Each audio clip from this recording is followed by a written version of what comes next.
അപ്പോൾ അവിടെ അനുജൻ 20 ലക്ഷം നഷ്ടം, ജ്യേഷ്ഠന് 15 ലക്ഷം. അപ്പോൾ കുടുംബമായിട്ട് 35 ലക്ഷം ബിസിനസ് ചെയ്ത് നഷ്ടം ഉണ്ടാക്കി വെച്ചിരിക്കുകയാണ് ആ സമയത്ത് അല്ലേ? പിന്നീട് എന്ത് സംഭവിച്ചു?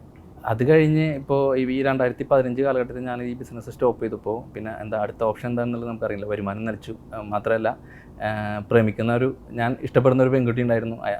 ആളുടെ പ്രൊഫഷൻ എന്താണെന്ന് വെച്ച് കഴിഞ്ഞാൽ ഡോക്ടറാവാൻ പഠിക്കുകയായിരുന്നു. അത് ശരി, ഒരു പ്രണയം ഉണ്ട് ഇതിനിടയിൽ. അതെ, ഒരു സിനിമാ കഥ പോലെയാണ്. അപ്പോൾ എത്ര വർഷത്തെ പ്രണയമാണ്? അത് ഏകദേശം 10 വർഷം പ്രണയിച്ചു. 10 വർഷം? അപ്പോൾ LKG കണ്ടുപിടിയതാണോ?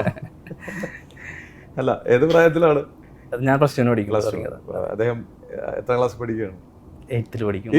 അപ്പോൾ ചെറു കുഞ്ഞി പ്രണയമാണ്, പക്ഷെ അത് 10 കൊല്ലം നീണ്ടു നിന്നു. അതെ, വെരി ഗുഡ്. അതായത് 2008 തുടങ്ങി 2018 കല്യാണം കഴിച്ചു. ഓക്കെ. അപ്പോൾ അതൊരു പ്രശ്നമാണ്. അദ്ദേഹം ഡോക്ടറാകാൻ പഠിച്ചുകൊണ്ടിരിക്കുകയാണ്. അതെ.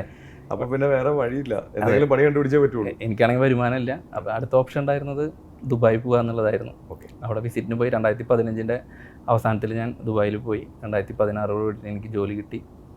അന്ന് ഇവിടുന്ന് നാട്ടിൽ നിന്ന് ദുബായിലേക്ക് പോകും തന്നെ ഒരു പ്ലാനിങ് ഉണ്ടായിരുന്നു. 4 വർഷം ദുബായിൽ നിൽക്കുള്ളൂ എന്നുള്ളത്. സ്വന്തമായിട്ടൊരു സംരംഭം നാട്ടിൽ തുടങ്ങണം, അതും വേറെ എവിടെയല്ല, സ്വന്തം നാട്ടിൽ തന്നെ തുടങ്ങണം എന്നുള്ളതായിരുന്നു ഒരാഗ്രഹം.